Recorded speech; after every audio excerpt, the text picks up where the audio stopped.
Bien, siendo la hora avanzada, vamos a comenzar, ¿sí? En esta oportunidad ya les han hablado un poco de lo que es anatomía, fisiología del corazón, el doctor Silva, e inclusive les ha hecho insuficiencia cardíaca congestiva.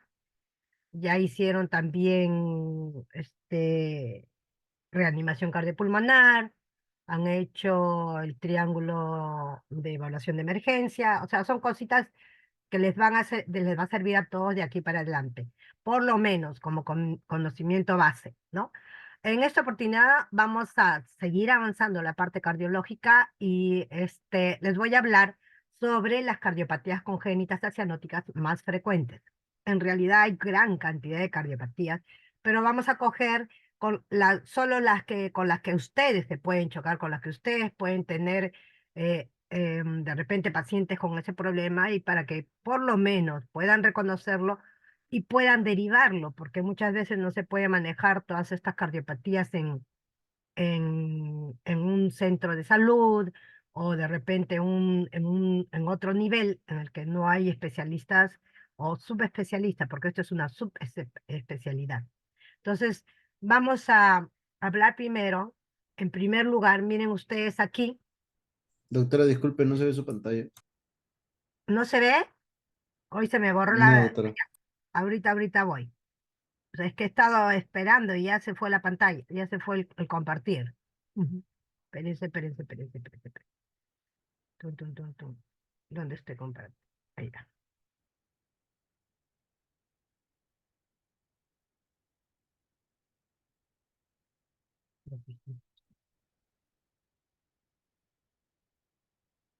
¿Ahora se ve? Sí, doctora, ahora sí. Ya. Entonces estábamos hablando de cuáles son los motivos por el que un niño puede nacer con problemas cardiológicos. Eso se denomina etiología, lo que saben ustedes muy bien. Miren aquí cómo es que el 8% puede ser hereditario.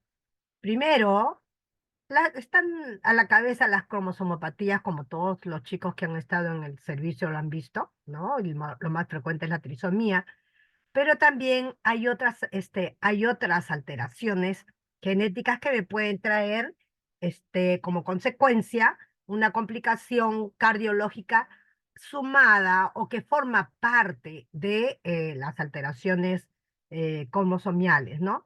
El otro porcentaje también está metido dentro de lo que es el riesgo genético. Miren cómo el 1 o 3% de aquellos chicos que nacen con algún hermano que tiene alguna cardiopatía, y generalmente es cuando que es una cardiopatía compleja, del 1 al 3% de ellos pueden tener también cardiopatías. En la mayoría de veces es de menor grado, es más simple, ¿no? Y cuando uno de los padres está afectado, el 10 o 14% de ellos puede tener este problema. Ahora, dentro de los factores ambientales, que también se habla mucho, ustedes saben que la rubiola, las alteraciones como la toxoplasmosis, el citomegalovirus, todos ellos pueden traerme, más frecuentemente es la rubiola, pueden traerme enfermedades complicando el corazón, ¿no? En estos casos la rubiola es la que va a la cabeza de estas enfermedades, quedando problemas a nivel cardíaco en su formación. O sea, desde que nace el niño ya tiene este problema cardiológico. Y por supuesto, es aquellos que son expuestos a radiaciones, que toman fármacos, la drogadicción, el fumar también nos trae un porcentaje de ellos que puedan venir con problemas cardiológicos. Estas malformaciones generalmente se dan en el periodo en el que el corazón se está formando. Y aquí ustedes ven que dice periodo crítico, ¿no? Es de la tercera a la octava semana en la que existe la formación del corazón. De alguna manera, en este periodo hay una alteración en el desarrollo del corazón. Embriológicamente, no sé si les han mencionado ya, es que embriología ustedes ya la han llevado, ¿no? ¿Cómo es que se forma el corazón? El corazón comienza a formarse a partir de un tubo. Entonces, al cualquier modificación en uno de los pasos me va a llevar a alteración en anatómica del corazón. Y son estos niños los que van a nacer con problemas cardíacos. La mayoría de los factores son multifactoriales, 90% de ellos, ¿no? Los genéticos son bajos, al igual que los factores ambientales, pero miren, los multifactoriales son el 90% y no se sabe por qué un niño tiene esa cardiopatía, si nunca tuvo hermano con cardiopatía, si no fue expuesto a radiaciones, no fue expuesto a infecciones, si no tiene alteraciones cromosomiales, ¿no? Entonces, son multifactoriales, no sabemos por qué. No se sabe la causa, pero aparece un niño con un problema cardiológico. De ellos, el 70% son asianóticos, ¿no? O sea, y generalmente son los más simples, la mayoría de ellos son los más simples, muy pocos asianóticos son complicados, pero sí vienen de todo, y el 30% son niños cianóticos. Entonces, nosotros, si yo hago una pregunta aquí de los que están presentes, ¿cómo defino una cardiopatía acionótica y cómo defino una cardiopatía cianótica? A ver, vamos a ver. Malpartida Hoyos, ¿estás ahí? Malpartida. Ah, no, disculpe, esta es la lista. Voy a sacar la lista de ustedes. Es que tengo todas las listas aquí y agarré el año errado. Aquí sí tengo la lista de ustedes. Vamos a ver. Yo voy a guiarme por esta lista. Carmona Blanco. ¿Se encuentra? Sí, doctora. Hol- Hola. Tú eres Carmona Blanco. Isabel. Sí. Isabel. ¿En qué se distingue una cardiopatía cianótica de una cardiopatía asianótica?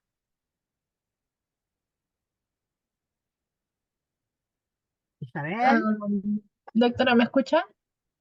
sí te escucho. Es que hay que despertar a todos. Estamos después del almuerzo y creo que estamos medio dormidos, así que Isabel, vamos a despertar a todos.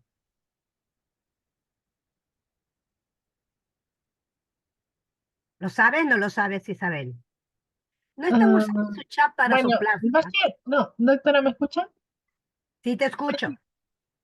Bueno, por la cianosis que puede haber en el, en el paciente, también porque en no, en las cianóticas podría haber transposición de grandes vasos, y no, en las cianóticas y en las acianóticas hay un flujo pulmonar aumentado. En cualquiera hay un flujo pulmonar aumentado. ¿Quién te está soplando mal, Isabel? Nadie, doctora. Nadie. Ustedes usan un chat para... Es que la idea de ustedes es que participen. Si no participan, se duermen. ¿M? Y si participan, yo sé que están aquí. Si no, yo también me duermo. Entonces, vamos a ver cuándo se considera... A ver, voy a cambiar de persona y vamos a ver a Quintana. Quintana, Lynn. Lynn Quintana, ¿estás ahí? Sí, doctora, buenas tardes.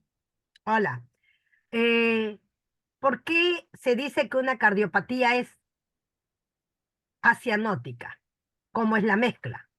¿Hay mezcla? ¿No hay mezcla? Sí, doctora, en la cianótica no hay, no hay mezcla de la En sangre oxigenada. asianótica no hay mezcla. Sí, por ahí vamos. Pero, ¿a qué me refiero con mezcla, Lynn? Bueno, de la sangre oxigenada con la no oxigenada. Así es, sangre oxigenada con no oxigenada. Entonces, por lógica estamos hablando que la cardiopatía cianótica sí tendría mezcla, ¿verdad? De sangre oxigenada y de sangre no oxigenada, que son las cardiopatías un poquito más complejas, son las cardiopatías que nos llevan corriendo a hacer algo en este chico. Gracias, Lynn.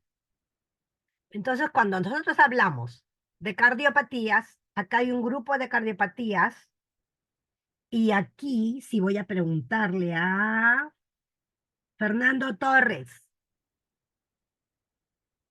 Fernando Torres, porque hay varios Torres, Sí, estoy doctora. hablando. Hola, escógeme de aquí cuáles son las cardiopatías cianóticas. Ustedes han hecho cardiología y en cardiología no les pido las cianóticas porque acá tengo varias, pero en cardiología les han enseñado por lo menos lo básico en cardiopatías cianóticas y lo básico en cardiopatías cianóticas. Entonces, ¿qué me dices, Fernando? Luis Fernando, ¿no? Sí, doctor, doctora, un ejemplo de cardiopatía cianótica sería la tetralogía de Fallot. Muy bien, Fernando. ¿Y cuál sería el otro para ya no llamar a otros tus compañeros para que no suden?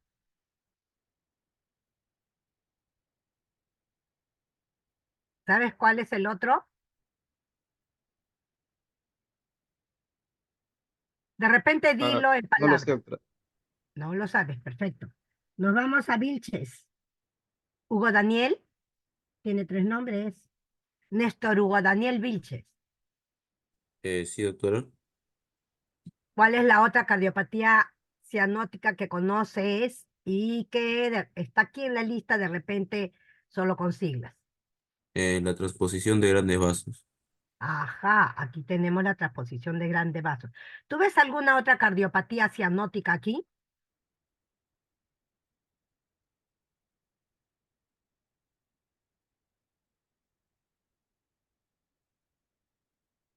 Ahí te quedaste mudo. No, doctora. ¿Tú ves alguna cardiopatía, otra cardiopatía cianótica aquí? No, No o no sé. ¿Cómo es? No o no sé. no veo ninguna otra cianótica ahí. Excelente. Todo el resto son acianóticas. Toditito el resto, CIB, ductus CIA, coartación de aorta, estenosis pulmonar, estenosis aórtica. No estoy considerando estas cosas raras porque no tienen nombre aquí, ¿no? Pero todo el resto que tiene nombre aquí y que son conocidas y porque ustedes algunas veces lo han escuchado, son acianóticas, ¿no? Entonces, el 8 por mil de recién nacidos vivos tienen alguna de estas cardiopatías. 8 por mil de recién nacidos vivos. Esa es la estadística de las cardiopatías en general, ¿no? En general. Entonces aquí vamos a ver un poco de la fisiopatología, pero así solamente como para que ustedes se graben en imágenes, ¿no? Cuando hablamos de cortocircuitos, por supuesto, pues hablamos de sham. Entonces, cuando el cortocircuito es de izquierda a derecha, ¿qué significa que sea un cortocircuito de izquierda a derecha? Julio Rodríguez. Julio Rodríguez, ¿está? Uno, cuento hasta 3, si no va para falta. Estoy con su lista, estoy con la lista aquí. 2 y 3. Bueno, díganle a Julio que ya le puse falta.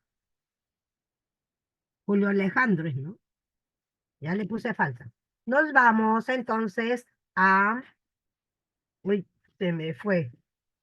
Perdón.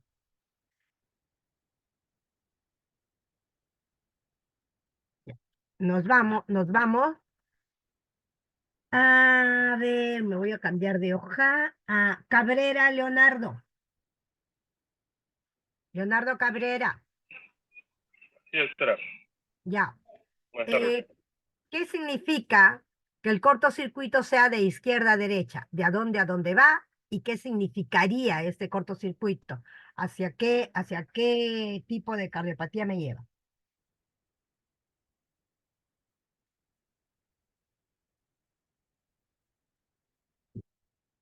A ver, si no saben, díganme, no sé, pero no esperen a que a través del chat les estén soplando. Eso no me gusta. Prefiero que me digan no sé y yo les explico.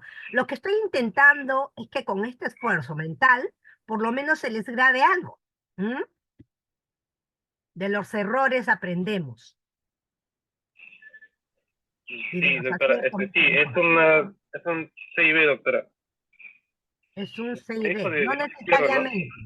Sí, un C y B ¿De puede izquierda a ser de derecha? izquierda a derecha. ¿Qué significa que va entonces que pasa el flujo de dónde a dónde? Ah, el flujo va de izquierda a derecha, doctora. ¿Quién es izquierda? ¿Cómo, doctora? ¿Quiénes son izquierdas? Porque yo puedo decir izquierda a derecha, ya sé, pero ¿quién? ¿De los Allá se congresistas? refiere a... No, doctora, se refiere que de la aurícula izquierda a la aurícula derecha, doctora. De la aurícula izquierda a la aurícula derecha es un C y B.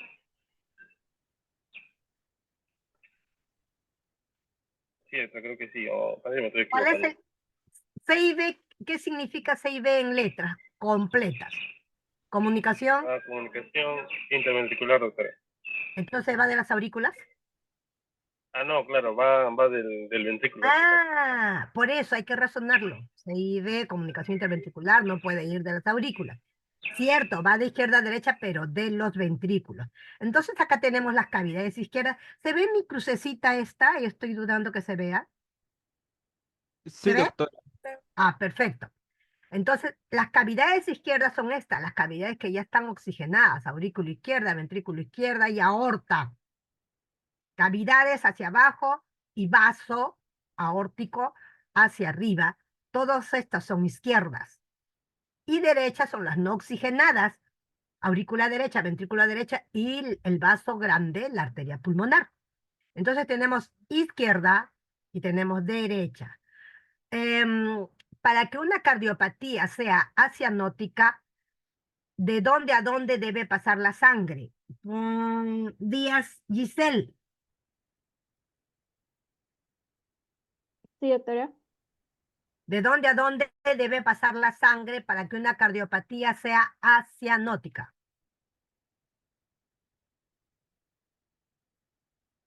¿De qué cavidades a qué cavidades? Mira, en general, no me digas aurícula para acá, ventrícula para acá, no, en general. Estamos hablando de izquierda, de cavidades izquierdas, que ya te mostré que todo esto es izquierdo, y cavidades que son oxigenadas, y cavidades derechas que no son oxigenadas, pero y que es todo esto que está en azul, ¿no? Entonces, si yo digo, ya, este una cardiopatía asianótica pasa, ya lo dije, ya lo dije, ya, me pasa al otro lado. ¿Cómo sabes tú cómo es el flujo para que la cardiopatía se vuelva cianótica? Ah, o sea, va de izquierda a derecha, pero no le entiendo su pregunta. ¿Sabes lo que es una cardiopatía cianótica? Estoy hablando de cianótica. Ah, cianótica, es de derecha a izquierda. Es de derecha a izquierda, porque va a mezclar, va a pasar la sangre de alguna manera, y ahora más adelante vamos a ver cómo es que pasa, de alguna manera pasa la sangre de acá directamente a la cavidad izquierda y se mezcla y se va por la aorta. Entonces ahí vamos a tener nosotros una combinación y me va a producir una saturación baja porque está llevando sangre no oxigenada al sistema, ¿no? Cuando hay obstrucción, se habla de sobrecarga de presión y ustedes ya lo han visto eso en estenosis aórtica o estenosis pulmonar, ¿no? En este caso, la estenosis pulmonar, si acá está estrecho, el ventrículo derecho tiene que hacer más presión. Entonces, eso es sobrecarga de presión para vencer la estrechez que no le permite pasar la sangre. Igualito la estenosis aórtica lleva sobrecarga de presión del ventrículo izquierdo para vencer la obstrucción de la aorta, ¿no? Es así, cuando es estrechez, es depresiones, porque la cavidad que está previo a la estrechez tiene que hacer más esfuerzo para que pueda pasar la sangre, entonces hay una sobrecarga de presión, sea donde sea la estrechez, lado izquierdo, lado derecho, lo que sea, ¿no? Entonces, eso sí es así. Y las alteraciones a nivel de miocardio, ¿no? Cuando el miocardio está enfermo, lo que voy a tener es arritmias y la falta de trabajo de este corazón, ¿no? Entonces, en base a esto, es que nosotros podemos fisiopatológicamente ver definir cada una de las patologías. Miren cómo la fisiopatología está en esta tablita, ¿no? Entonces, eso es lo que deben recordar para luego poder hablar. Entonces, aquí de las cianóticas que cogió su compañero, creo que fue creo que fue Luis, no sé, bueno, ya me olvido de los nombres, no soy buena para los nombres porque también no los tengo tan de cerca, ¿no? Entonces, aquí tenemos todas estas cardiopatías que ustedes ven acá son cardiopatías acianóticas. Quiere decir que no hay mezcla de derecha a izquierda, sino la mezcla puede ser de izquierda a derecha o puede haber una obstrucción sin hacer ninguna mezcla, ¿no? Nos vamos entonces a ver esto de acá.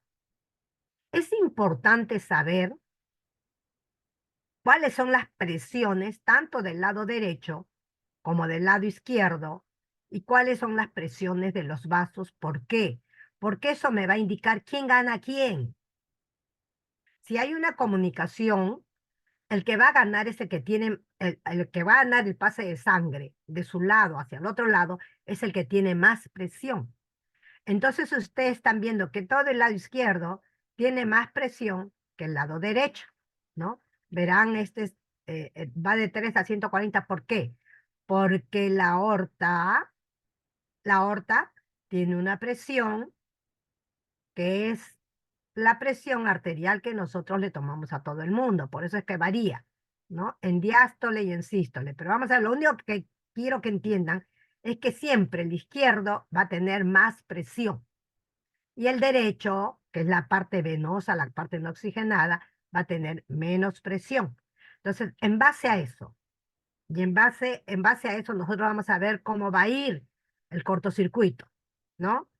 En las asianóticas, por supuesto que va a ir de izquierda a derecha. Entonces, estas van a tener siempre las presiones más altas.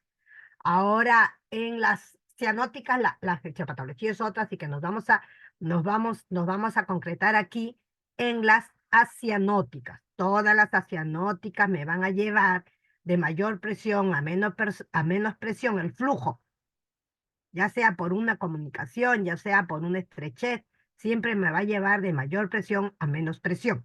Entonces, aquí estamos viendo la importancia de las presiones, que también me llevan a deducir cómo es que estoy llevando esto. Entonces vamos a hablar de la comunicación interventricular. En primer lugar, esto es pura literatura, 28% de la cardiopatía tiene CIB, 15, 50% se va cerrando. Esa es la ventaja de la comunicación interventricular, que se va cerrando dentro del primer año de vida generalmente, ¿no?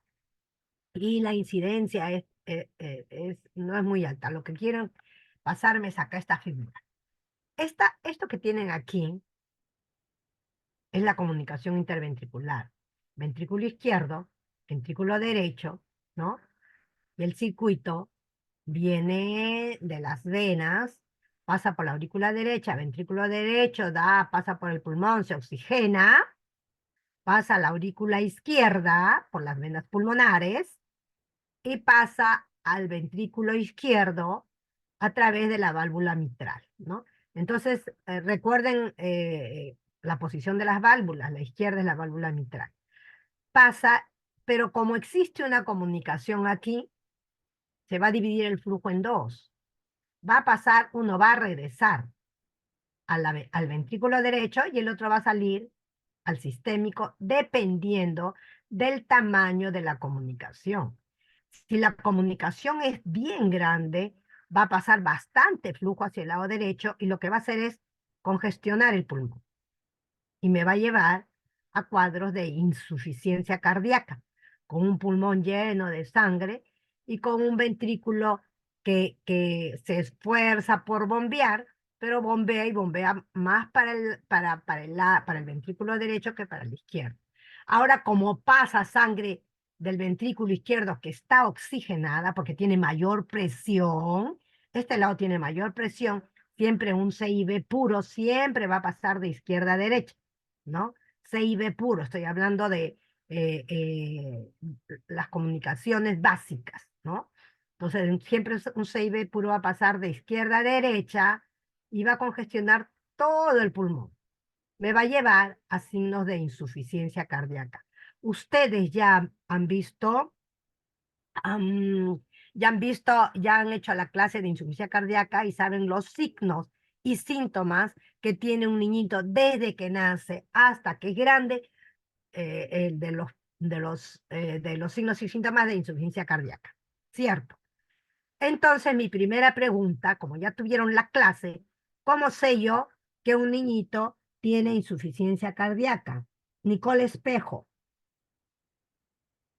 Nicole, Sí, doctora. ¿cuáles son los signos y síntomas que le dijeron que un niño pequeño, vamos, porque eso se clasifica de acuerdo a la edad?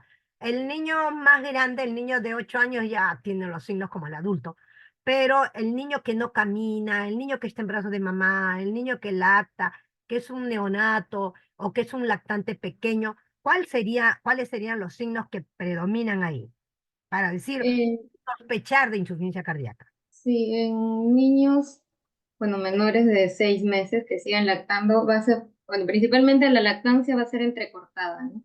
Ajá.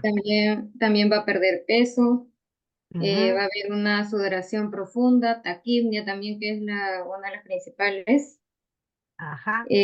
También va a haber aleteo, ¿no? Aleteo, tirajes, y Ajá. principalmente bueno, también va a estar irritable el pequeño, el llanto débil. El llanto no es tan débil, pero el profesor les ha dicho muy bien cuáles son los signos y síntomas más importantes de los chiquitos, los pequeños, menores de 6 meses, que inclusive hasta el año de edad, porque a veces el niño del año de edad no dice, ay, me canso, camino, cuando gateo me canso. No, no, no, no, no, no. Entonces, los signos y síntomas van en cuanto a la lactancia. Recuerde que el niño hasta el año de edad lacta, ¿no? Puede lactar hasta los 2 años. O cuando tome el biberón, que se le hace mucho más fácil, ahí no hay mucha diferencia. Pero estos chicos tienen como si fuese un problema respiratorio, como si fuese una neumonía. Muchos confunden el cuadro de insuficiencia cardíaca con neumonía, porque le falta el aire, porque tiene tirajes, porque tiene lactancia entrecortada, porque tiene un aleteo nasal o porque respira como si le falta, como un distrés respiratorio cuando es una disnea, ¿no? Entonces, definitivamente, pero una neumonía, y es lo que yo siempre remarco, ¿no? Preguntarle a la mamá si eso está desde que nació. Una neumonía no va a durar desde que nació hasta el tercer mes, desde que nació hasta el primer mes, no, es un síntoma y signo que persiste sin ser, o sea, no puede ser pues un cuadro de neumonía, ¿cierto? ¿No? Entonces, definitivamente es importante el preguntarle, señora, ¿y desde cuándo respira así? Si a mí me dice desde hace 2 días, yo asumo que puede ser problema respiratorio.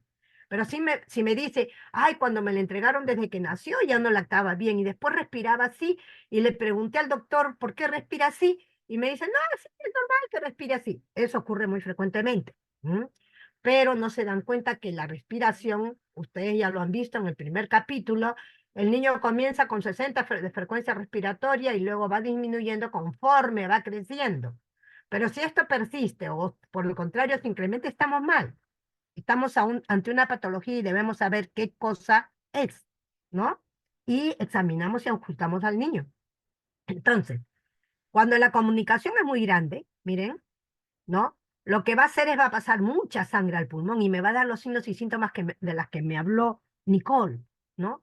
No, me va a dar ese cansancio, esa lactancia y la mamá decir, ay, no, y no gana peso, doctorita, no gana, no duerme, no puedo dormir porque llora, no puede dormir tampoco, ¿no? Hay que hacerle caso, la mamá conoce a su niño.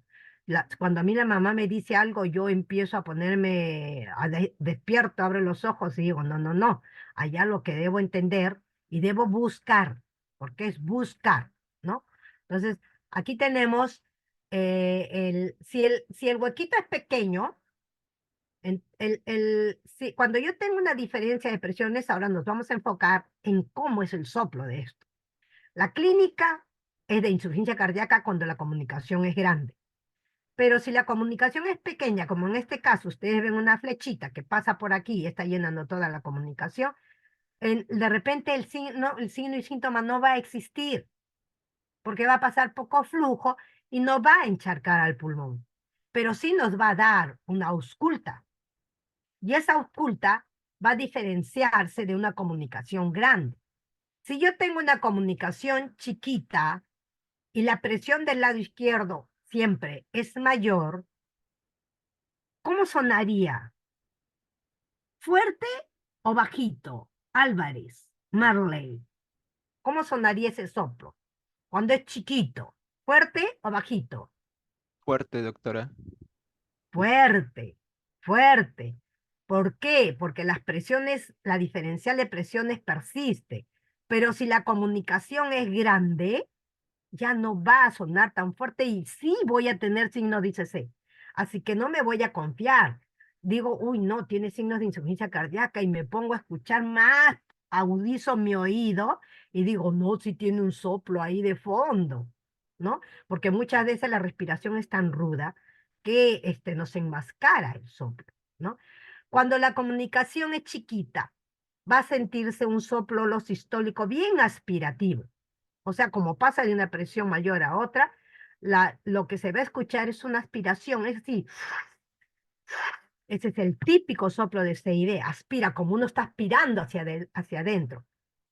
Y este es, o lo sistólico, toda la sístole, en toda la sístole la voy a escuchar, ¿no? Y cuanto más intenso sea el soplo de CID, yo me quedo más tranquila. Y ese soplo intenso va a hacer vibrar. Y entonces yo pongo la mano al pecho y voy a sentir la vibración. Esa vibración se llama frémito. Si yo tengo un frémito aquí, en esta patología, me alegro. Después les voy a preguntar en qué patología no me voy a alegrar, ¿no? Aquí en esta patología me alegro, porque digo, es un CB chiquito. Su segundo ruido está normalito. ¿Por qué? Porque solamente está pasando poco flujo.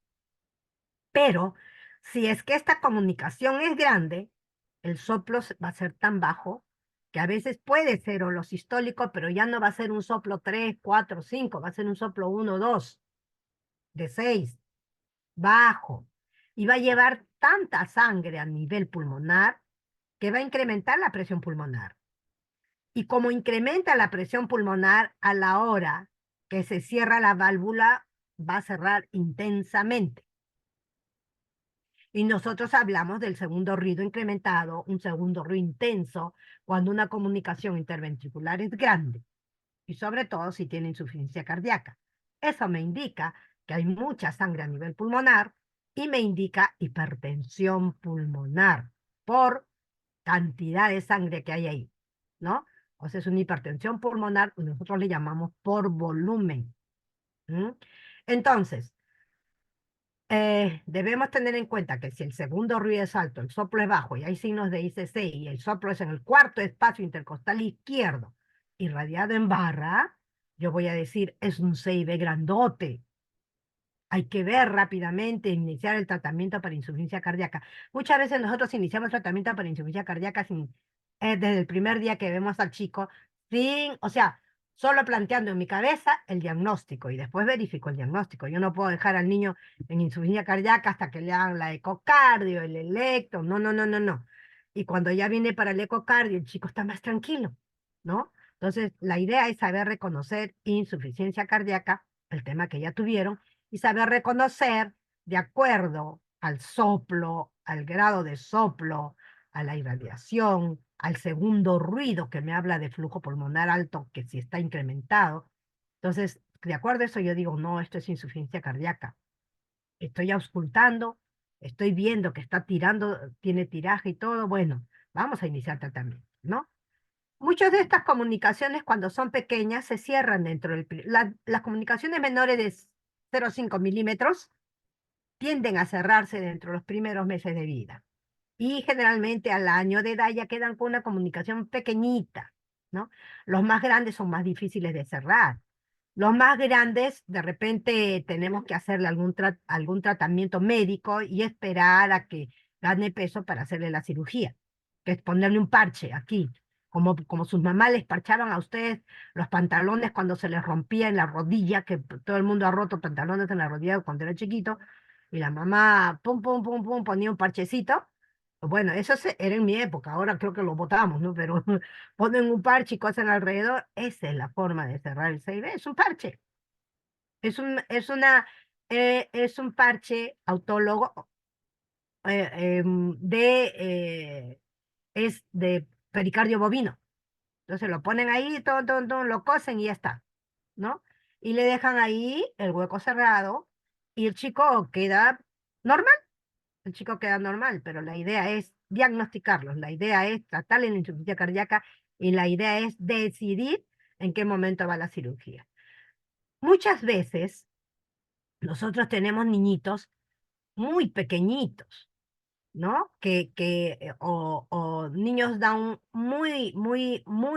con mucha insuficiencia cardíaca, con menos de 3 kilos, que muchas veces no pueden entrar a la cirugía cardíaca de corrección de poner un parche. Ahora se está corrigiendo a partir de 3,5 kilos, más o menos. Pero cuando no tenemos la posibilidad de poner un parche, lo que se hace es el banding pulmonar.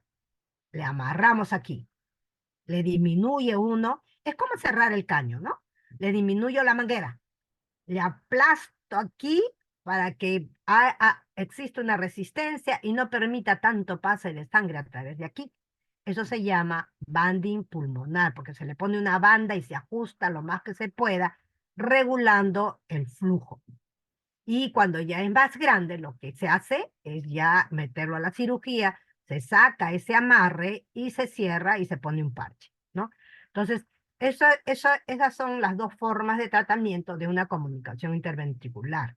Cuando es pequeñito, pues espero 1, 2, hasta los 8 años para ver de qué tamaño va quedando, ¿no? Y generalmente cierran o queda chiquitito. Si queda muy chiquitito, no hago nada.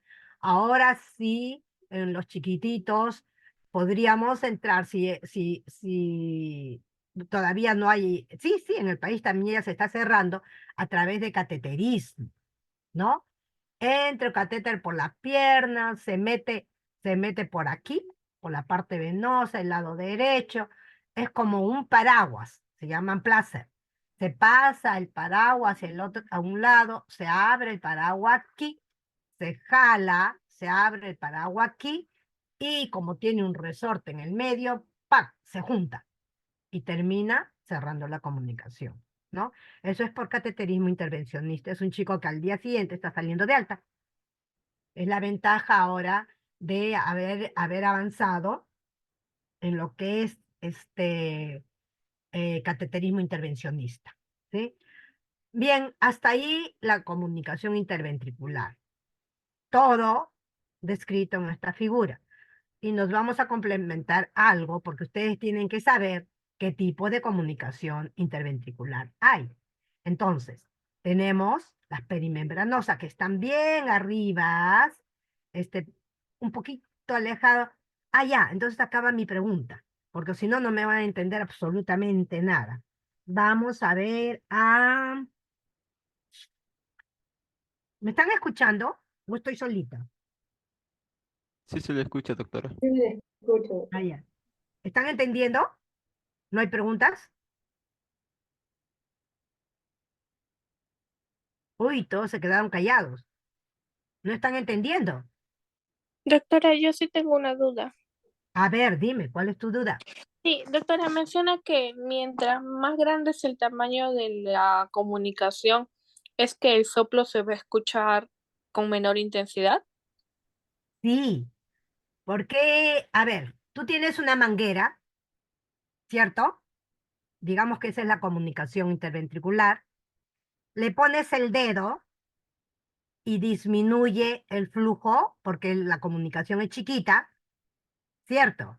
¿No sientes una vibración y que pasa con más fuerza el flujo? Contéstame. Sí, sí, doctora. Ya. Entonces, o sea, te haces la figura de que ese es el CIB chiquito. Sacas el dedo y agrandas la salida de la boca de la manguera. ¿Sientes alguna vibración? No. Entonces, la vibración es la que te da el soplo y el frémito.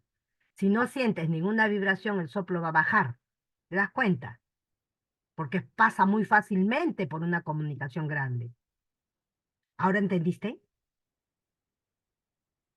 ¿Con Sí, quién estoy doctora. hablando? Sí, Mejor doctora. ya, Con Cecilia, doctora Cecilia ya. Huerta. Cecilia, ¿entendiste? Perfecto. Si tú Sí, entendiste, doctora. espero que los demás chicos hayan entendido. Y esa misma Doctora, forma lo vamos a ver. Aquí es beneficioso cuando es chiquitito, pero van a ver, y cuando es grandote aquí, no es beneficioso, pero cuando lleguemos a estenosis pulmonar, la cosa va a ser al revés. Así que aquí nos vamos avanzando, porque si no nos estamos quedando con el CIB y mire cuánto rato ha pasado. El CIB tiene aquí, puede ser muscular, puede ser perimembranoso y puede ser tipo canal. Canal es el que el que está bien pegada a las válvulas tricúspide y mitral. Bien arriba, bien arriba, bien arriba. Y la perimembranosa está más abajito. Y la otra, la muscular, es la que está aquí, miren, ¿no? Que esas se cierran. Las musculares se cierran solitos, en mi caso le hacemos, ¿no? Pero esas se cierran bien rápido. Los más difíciles de cerrar es la perimembranosa. El tipo canal no se cierra, por si acaso. ¿Por qué? Porque está bien debajo de la válvula y no hay cómo cerrarla, no hay cómo se cierre. Esos son quirúrgicos, ¿no? Esos sí son 100% quirúrgicos. Entonces, esos son los tipos de CIB que tenemos. Ya acá estamos hablando de la fisiología, ya saben qué pasa de izquierda a derecha. Y miren, esta es la parte izquierda del corazón. Esta es una foto de ecocardiografía. Esta es la parte izquierda del corazón, aurícula izquierda, válvula mitral, ventrículo izquierdo cortado de la punta para la base. Este es el septum interventricular, esta es la aorta, esta es la cavidad derecha, el ventrículo derecho. Entonces pasa de izquierda, cuando vemos rojo es porque pasa de izquierda a derecha, por eso lo identificamos nosotros en el ecocardiógrafo. Todo lo que llega a este puntito es rojo, todo lo que se aleja de este puntito es azul. Entonces, si llega a este puntito, quiere decir que está pasando del ventrículo izquierdo al ventrículo derecho a través del septo, ¿no? Esa es la forma de diagnosticarla. Entonces, esto ya lo hemos hablado, el soplo, ya lo hemos hablado, el electrocardiograma. Si yo tengo un montón de flujo a nivel pulmonar, por supuesto que va a haber una congestión en la placa. Si yo tengo una comunicación grande, el corazón del lado izquierdo va a estar grandote. De la misma manera en el electrocardiograma y en la radiografía. Los dos se van a manifestar de la misma manera. El corazón izquierdo grande, el ventrículo izquierdo grande, porque sobrecarga volumen. El tratamiento ya lo dijimos y ahora nos vamos a ir a una comunicación interauricular. Es muy semejante, sino que aquí las presiones son más bajas.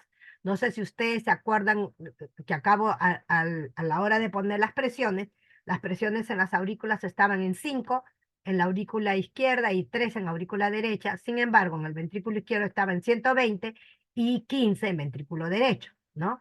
Entonces, como aquí las presiones son muy parecidas en las aurículas, lo que va a ocurrir es que va a pasar, pero poco flujo, y va a pasar suavemente.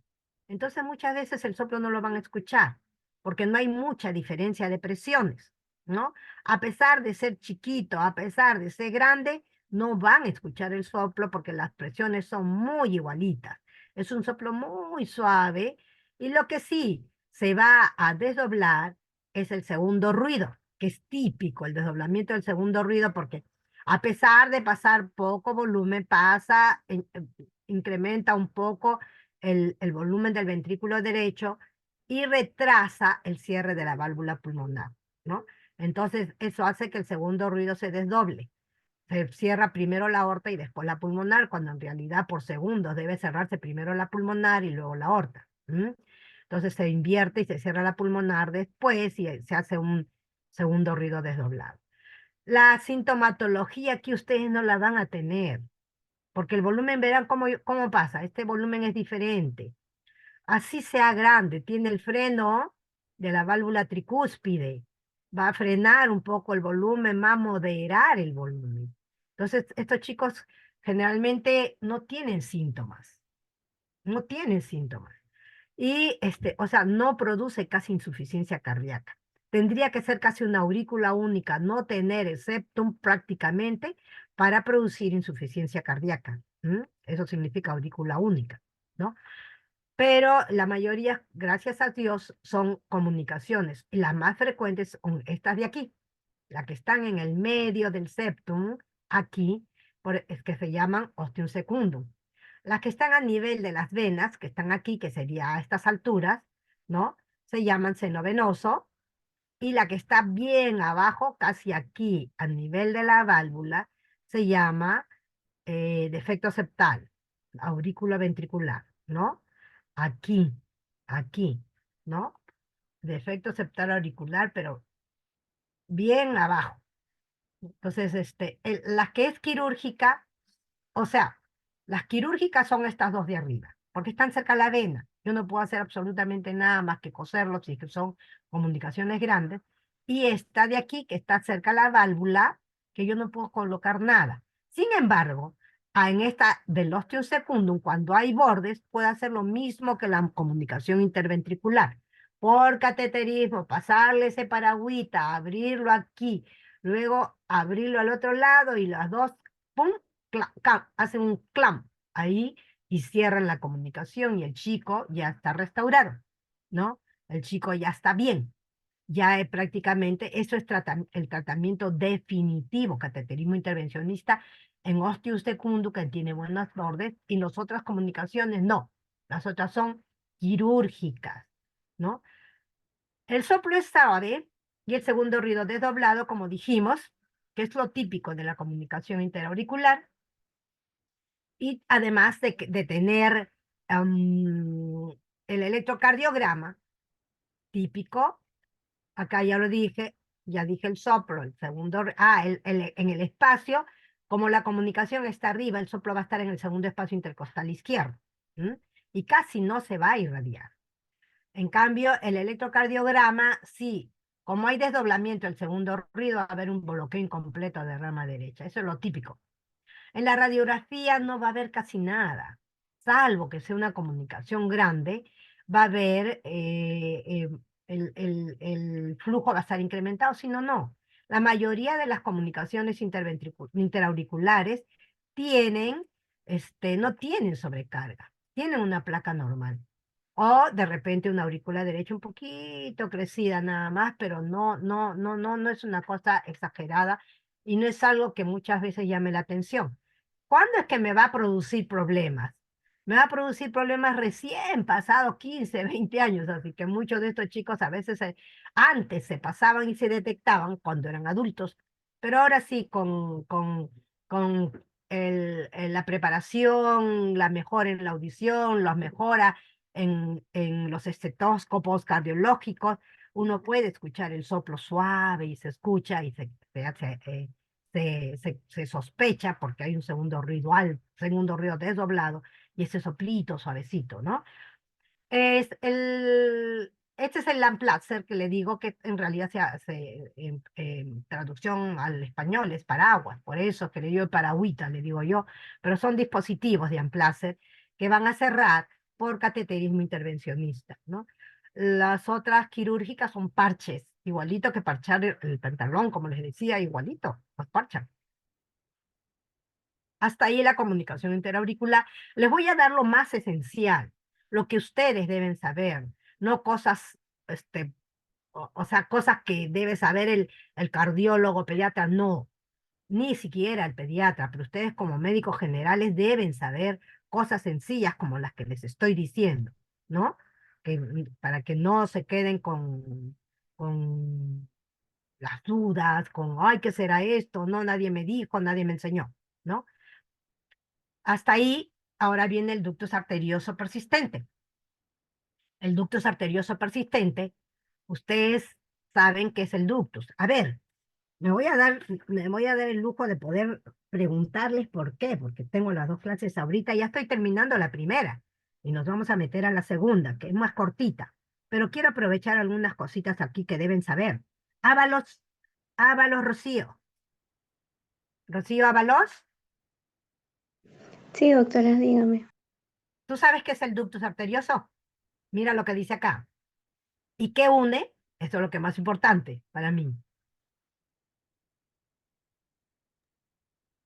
Recuerdo que cuando están dentro de la barriga, los Sí. bebés tienen su comunicación, o sea, solo tienen una vía. Entonces, al momento de salir, hacen el esfuerzo respiratorio y con ese golpe es que este conducto tiene que cerrarse, pero en algunos casos no se cierra. Entonces Ajá. sigue habiendo esta abertura todavía. Ya, ¿qué une cuando nace? ¿Dónde lo buscamos? ¿Qué cosa une? Porque tiene que unir algo. Es una vena en realidad, es una arteria, pero muy, muy inmadura. Pero, ¿qué une? ¿Qué vasos une? ¿Qué vasos une? La aorta Ajá, con la pulmonar, ¿no? ajá. Muy bien, muy bien, muy bien, muy bien. ¿Estás bien? Eso es. Entonces, miren aquí. Une la aorta con la pulmonar. Lo que debió cerrarse y quedar como un ligamento que en realidad por la eco no se vería, queda como una vena que desvía de izquierda a derecha. Dijimos que la aorta es izquierda y la pulmonar es derecha. Entonces desvía de la aorta a la pulmonar y sobrecarga flujo pulmonar de directo a la pulmonar. Esta es como ustedes le llaman directo a la vena, igualito, directo a la pulmonar. Y lo que hace, dependiendo del tamaño, me va a dar sintomatología. En los niños pequeñitos, un ductus de 1,5 milímetros, sobre todo en los prematuros, que es donde se queda el ductus, con más frecuencia. En los más pequeñitos, de 1,5 milímetros, ya les da signos de insuficiencia cardíaca, ¿no? Porque lleva mucha sangre al pulmón, directamente al pulmón. No el CIB lo lleva en forma indirecta, pero esta va directamente al pulmón. Depende del tamaño, yo voy a tener la cantidad de flujo a nivel pulmonar y depende del tamaño voy a tener signos de insuficiencia cardíaca o no. Este ductus debería cerrarse, como dice su compañera, no necesariamente al nacer. Y no es con la respiración se cierra el foramen oval. No necesariamente al nacer se va a cerrar este ductus, pero sí se debe cerrar antes de la semana de vida. A partir de las 72 horas de vida, la mayoría se cierra a las 72 horas de vida y hay algunos que se cierra hasta la semana de vida. En muy prematuritos podemos esperar hasta el mes, ¿no? Pero generalmente la literatura les dice hasta la semana de vida. Pasado la semana de vida, yo tengo que pensar que es un ductus persistente, una persistencia del conducto arterioso, así se llama, PSA, persistencia del conducto arterioso, ¿no? Entonces, y yo tengo que vigilar al chico. Si esto no se, esto generalmente, si me da signos de insuficiencia cardíaca, igual tengo que tratar la insuficiencia cardíaca, ¿no? Ahora, si ustedes están viendo aquí, no hay válvula que frene, no hay nada que haga frenar, entonces, y siempre en sístole y en diástole, la presión de la aorta siempre va a ser mayor, de tal manera que en qué tiempos entonces va a pasar, porque el soplo es en maquinaria, el soplo es en maquinaria, entonces, o continuo le dicen, o sea, ustedes lo conocen como continuo, como en maquinaria, creo que le dijeron así en cardiología, pero, o continuo. Y eso es en relación a las presiones, la aorta siempre va a ser más alta su presión, tanto en sístole como en diástole. Entonces, digamos, con razonamiento, Armando Valdeón, con razonamiento, ¿en qué tiempos pasa el flujo hasta a las arterias pulmonares? ¿En qué tiempo me refiero, en qué tiempo de la actividad cardíaca? ¿Valdeón? Armando Valdeón 2 y Armando Valdeón 3. Ya fue, díganle que le he puesto falta. Y doble falta, porque son dos clases. Así que no es una sola falta. Yo ya no le voy a considerar la otra asistencia si entre tarde. ¿Sí? Entonces nos vamos con Charapaki Roberto. Charapaki Roberto. Dígame. ¿En qué tiempos pasa la sangre de acuerdo a lo que yo te estoy diciendo de presiones? La idea es que ustedes razonen, no es que yo se los diga todo. Doctora, usted dijo que tanto como en la sístole y en la diástole la presión de la aorta siempre va a ser Sí, mayor. sí, viste que tú sí has estado prestando atención. Bueno, según lo que dijo mi compañera, que pasaría en ambos tiempos, o sea, en sístole y en diástole, entonces correspondería a eso. Correspondería a eso. Pasa en sístole y en diástole y por eso se llama soplo continuo, por el tiempo en que pasa. Soplo continuo. Entonces el ductus es un soplo continuo que lo vamos, y como está en la zona bien alta, se escucha en el segundo espacio intercostal izquierdo. ¿Mm? Y de acuerdo a si tiene mucho flujo, me va a llevar a hipertensión pulmonar, ¿no? Con un segundo ruido bastante incrementado y una congestión pulmonar y signos de insuficiencia cardíaca. Esto de acá también se puede cerrar por cateterismo. ¿M? Igualito, solo que aquí en lugar de Amplacer, lo que se pone es como un espiral, así. Se engancha en un lado el espiral, es como a ver, es como esos resortitos que tienen los lapiceros, pero se engancha acá a este lado, se jala el resortito y se engancha en este lado y coagula todo y cierra el ductus. Entonces ya ahora todo se hace por cateterismo, salvo que el niño sea pequeño, tenga insuficiencia cardíaca, que esté en ventilador, que no pueda salir de ventilador. Lo que se hace es ligar, amarrar este ductus, o sea, cerrarle el caño. Lo amarran, se amarra y se cierra el caño.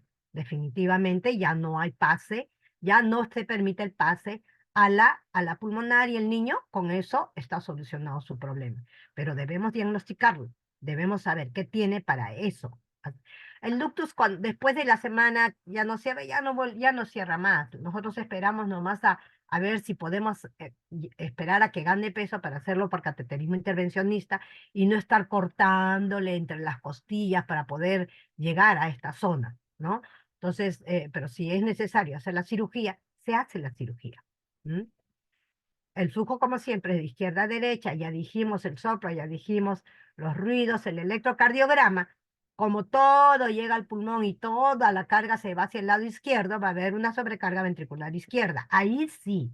Y lo que sí va a ocurrir es que como llega a la pulmonar, la va a dilatar y va a haber un tronco de la pulmonar dilatado, ¿no? Entonces, estamos hablando de un electrocardiograma con crecimiento izquierdo en la radiografía, con una arteria pulmonar aumentada, y vamos a tener flujo pulmonar aumentado también. Verán, está aquí, el tronquito de la pulmonar está chinchonado, ¿no? Esto no debe ser tan achinchonado. Y mi corazón está metido, esto me habla de izquierdo, y el achinchonado de aquí, y miren cómo está el flujo de la pulmonar, ¿no? Bastante flujo, tanto es así que parece opaco, ¿no? Parece muy opaco, ¿no? Entonces, definitivamente eso es lo que es el ductus arterioso. Cuando está chiquitito, nosotros podemos hacer el tratamiento médico para el ductus arterioso.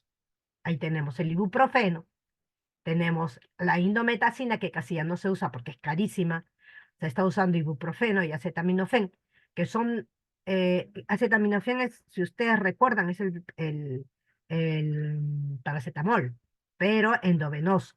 Si ustedes recuerdan, estos dos son antiinflamatorios y debido a eso es que permiten el cierre del ductus, de las paredes del ductus, ¿no? Entonces, eso es lo que se está usando. Los dos últimos se están usando últimamente aquí. Listo, y aquí ya es lo que dije. O lo ligan, o se le hace por cateterismo intervencionista. Hasta ahí tenemos los más frecuentes. Luego viene esto, que lo voy a hacer súper ligero, que es la estenosis pulmonar. La estenosis pulmonar, ¿qué es lo que ocurre? La válvula pulmonar, que debería ser así, no se abre totalmente o de repente se abre solo con un puntito, ¿no? Con un puntito. Entonces, si yo tengo algo cerrado aquí, no va a pasar sangre al pulmón. ¿Mm? Y si no pasa sangre al pulmón, entonces el segundo ruido, o sea, no va a haber, el segundo ruido va a estar disminuido y va a haber una fuerza del ventrículo derecho para poder vencer esta estrechez. Y va a tener que hacer el esfuerzo, el ventrículo que se va a hipertrofiar por el esfuerzo permanente, ¿no? Cuando nosotros tenemos una válvula cerrada, cuanto más chiquito sea la válvula, el sonido va a ser más intenso. Y aquí me voy a preocupar. No voy a decir como el CIB, ay, qué bueno, chiquitito, sonido intenso, ay, es chiquitito. Cuanto más cerrado esté aquí, va a ser más grave, porque no va a permitir pasar sangre al pulmón y hay que abrirlo. Y eso también se hace por cateterizo. Acá lo importante es que tiene hay tres tipos de estenosis. Pueden ser los estenosis de las ramas, puede ser la estenosis valvular, que es así, miren cómo este es chiquitito, la válvula esta que deberíamos verla es chiquitito, o la infundibular. ¿Y por qué menciono esto? Porque la tetralogía de Fallot, que es una cardiopatía cianótica, el tipo de estenosis pulmonar que tiene es la estenosis infundibular. Puede venir también valvar, pero lo característico es la estenosis infundibular. Entonces, cuando hablemos de tetralogía de Fallot, porque son 4 alteraciones, la estenosis va a ser infundibular. Eso lo vamos a ver un poquito más adelante, ¿no? Solo quería mencionarles eso para que sepan y conocimiento y poder yo enmarcar mi tetralogía de Fallot. ¿Mm?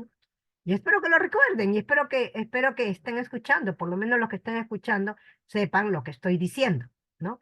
Muchos de ustedes, ya veo que de 10 que he preguntado, 1, 2, 3, 4, 5, 6, de 10 que he preguntado, dos no han contestado nunca y 4 no han estado atentas a nada, ¿no? Y están registrados conmigo.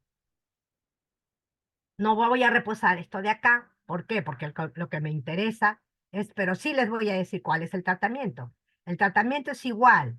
Es esto de aquí con dispositivo. Ya antes se trataba y se hacía la cirugía, pero van a ver que es con dispositivo. El tratamiento entran por la válvula estrechada con un balón desinflado a donde yo pueda entrar y lo inflan.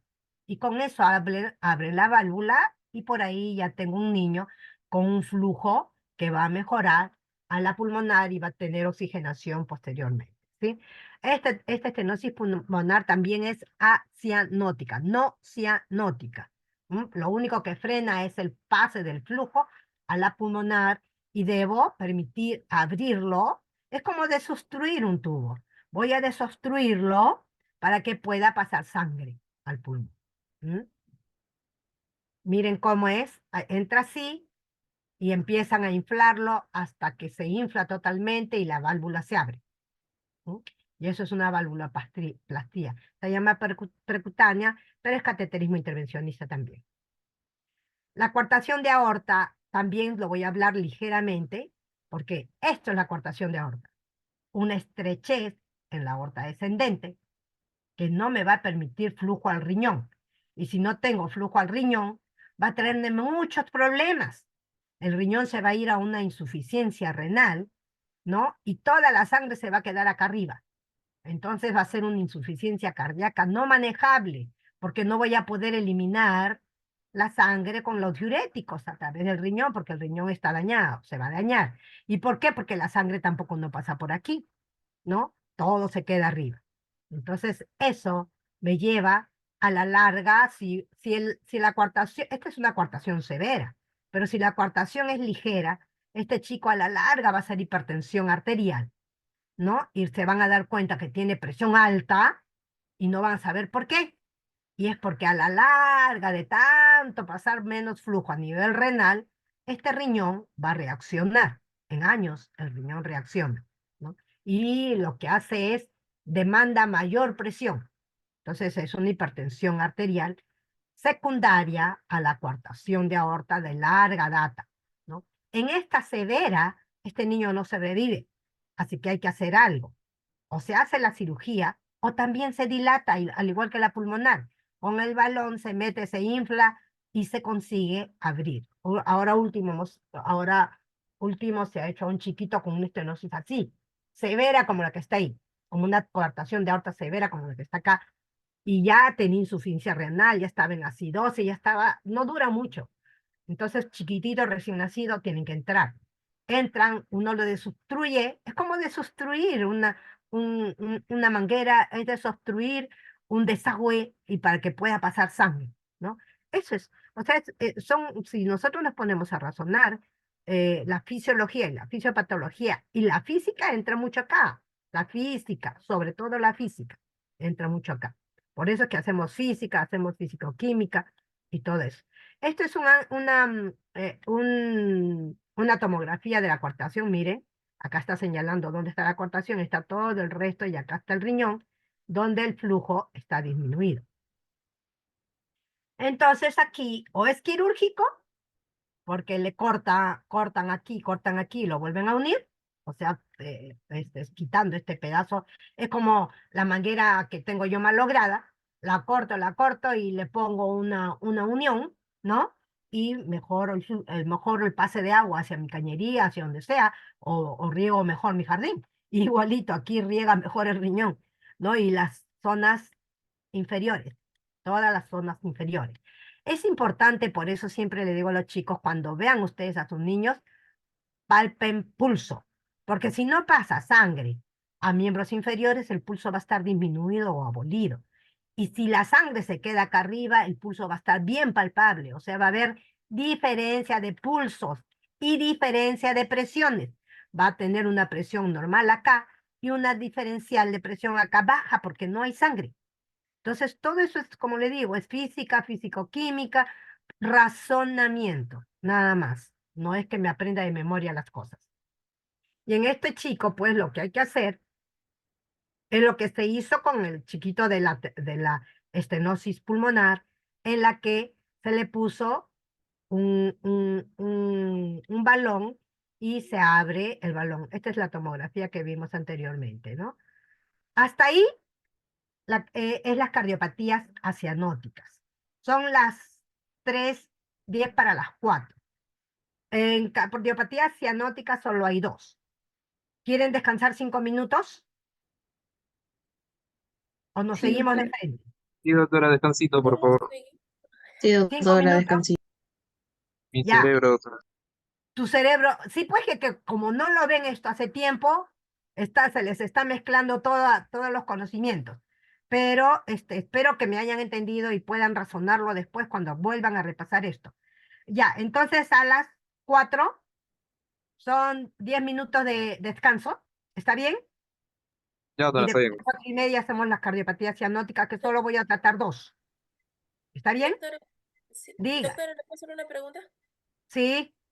Antes de cuando mencionó sobre el soplo o sobre la maquinaria, ¿es lo mismo es igual que decir soplo continuo porque Es lo había mismo. que era Son, con sin, sonido metal? son sinonimias. Ah, ya. Continuo, en maquinaria, tiene varias sinonimias, pero lo más conocido son continuo y en maquinaria. Ah, ya. Ya, Cualquiera de los gracias. dos es lo mismo. ¿Sí? Gracias. Listo. Vayan, yo también me voy a dar mi descanso de 10 minutos porque ya me está doliendo la garganta. Y que regresamos a las 4 en punto. De 4 a 4:30.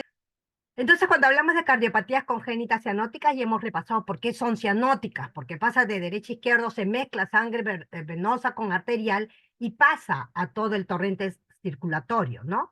Dentro de ellas, miren todas las cardiopatías, no son todas, estas son 3, 6 cardiopatías que de repente la vamos a ver más seguido, pero hay una variedad y una combinación de cardiopatías cianóticas que, este, que alcanzan a describirse en todo un libro, ¿no? En todo un libro.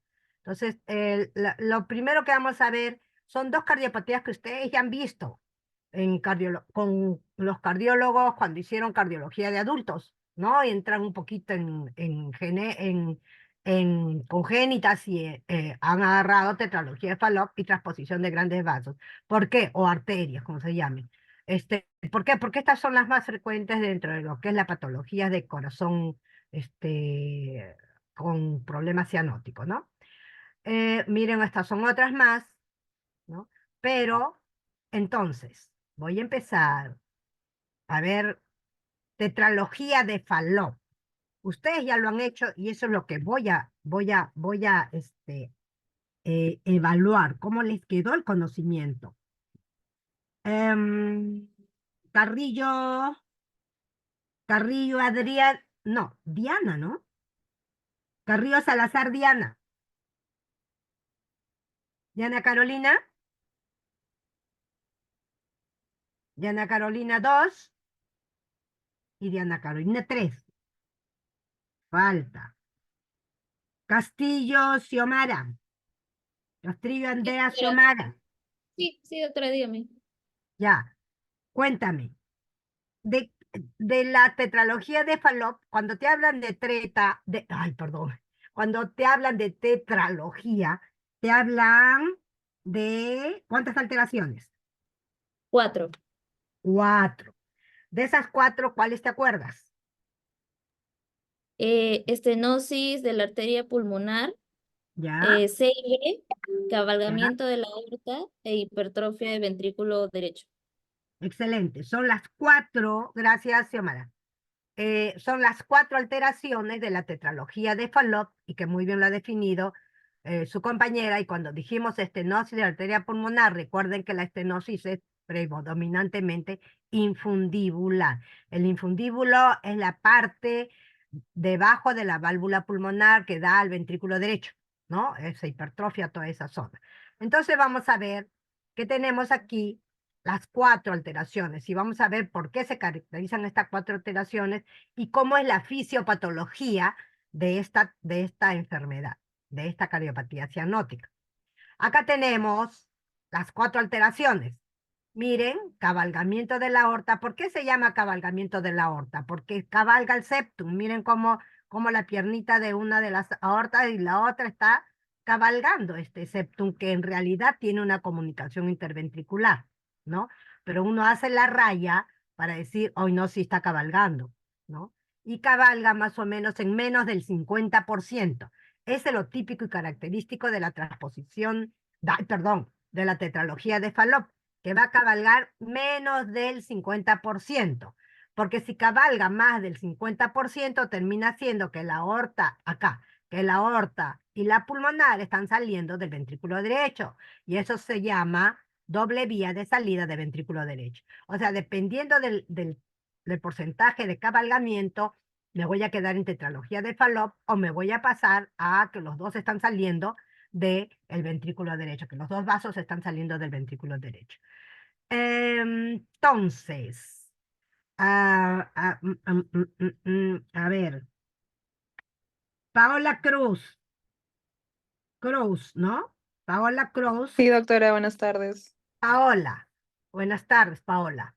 Dime, ¿de dónde sale la aorta? Normalmente.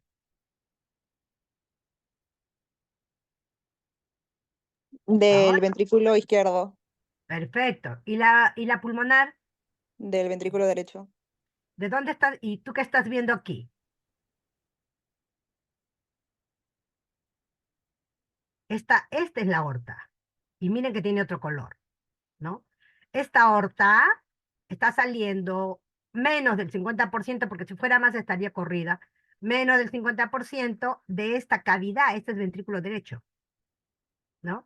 Entonces sale cabalgada, por eso se dice que sale cabalgada. Tiene un CIB subaórtico. Esta es la aorta y el CIB está aquí, subaórtico, ¿no? Acá hay un engrosamiento del ventrículo derecho, que me disminuye un poco la cavidad del ventricular derecha, y acá hay una estenosis infundibular. Miren, este es un músculo engrosado y es como un rodete, no es que es un solo ladito, es como un rodete de todo el ventrículo derecho, que va a obstruir y puede también tener estenosis valvular, pero esta es la principal, este rodete muscular que está en la vía de salida del ventrículo derecho, que va a impedir el pase de la sangre por el ventrículo derecho a la pulmonar. Y entonces, si yo tengo una resistencia acá y por el contrario tengo una comunicación grande acá, ¿qué va a hacer? Va a fugar por aquí y va a encontrar a la aorta y se va a ir por ahí. Entonces combina la sangre, esta rojita que ya aquí ya no termina siendo roja en el ventrículo izquierdo, pues ya está todo combinado. Se combina todito y sale por aquí, ¿no? Porque desfoga más rápidamente por una cavidad que tiene abierta la pared y por ahí se me va todo el flujo, ¿no? Entonces, a esto se le llama shunt de derecha a izquierda. Aquí ya no es tan, o sea, también tiene que ver las presiones, porque a la hora que esto se obstruye, la presión del ventrículo derecho tiene que hacerse mayor. Y al hacerse mayor es como cuando me voy al gimnasio, ¿no? Levanto pesas, el músculo se va a engrosar y además que teniendo mayor presión aquí, va a invertirse el flujo, ¿no? Va a vencer el flujo de aquí, se va a ir por el C y B hacia el lado izquierdo para irse por la aorta y miren cómo la aorta sale combinada. Sangre oxigenada con sangre no oxigenada, parcialmente oxigenada. Con sangre no oxigenada se mezcla y ya no es una sangre rojita, ¿no? Eso es lo que estamos viendo aquí. Acá estamos viendo las 4 alteraciones de la tetralogía de Fallot. Y lo dijimos, de derecha a izquierda. Eso lo caracteriza, ¿no? Y el flujo viene así, ¿no? Viene la aurícula derecha, pasa por la válvula tricúspide, quiere pasar a la pulmonar, pero acá hay una resistencia, acá hay un diámetro menor, pasa un poquito, dependiendo la cantidad de espacio que quede aquí, de repente va a pasar un mínimo, pero la mayoría se viene para la aorta, es lo que dijimos ya antes. Entonces aquí es un chiquito que vamos a encontrar cianótico, las zonas distales, generalmente las uñas, y los labios, ¿no? Los labios. El rostro ustedes no lo van a ver morado, pero sí van a ver los labios bien cianóticos y las uñitas y las zonas distales cianóticas, ¿no? Este es un niño con una tetralogía de Fallot. Acá está la imagen de la tetralogía de Fallot, que va a llevarme. Ahora, yo regreso y digo, ¿cuál de estas dos alteraciones me da el soplo? ¿El CIB o la estenosis pulmonar? Entonces vamos a ver quién me responde aquí. Mi pregunta es,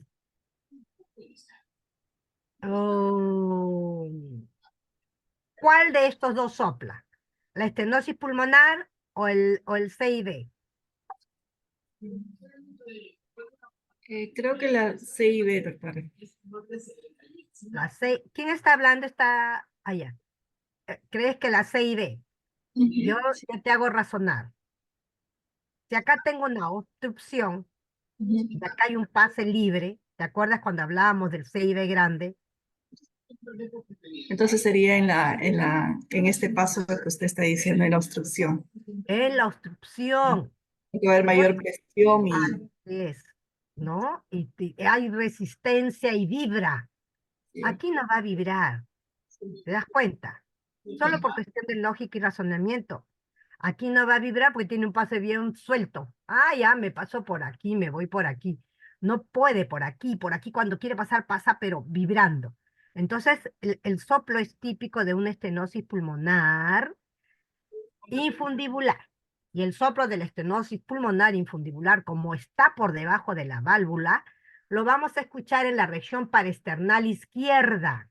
Paraesternal izquierda, ¿no? O sea, de arriba a abajo, desde el segundo, tercero, en el segundo y tercer espacio y hacia abajo, que es diferente a la valvular, ¿no? Entonces recuerden que la estenosis infundibular va el soplo así, largo. El soplo es largo, ¿no?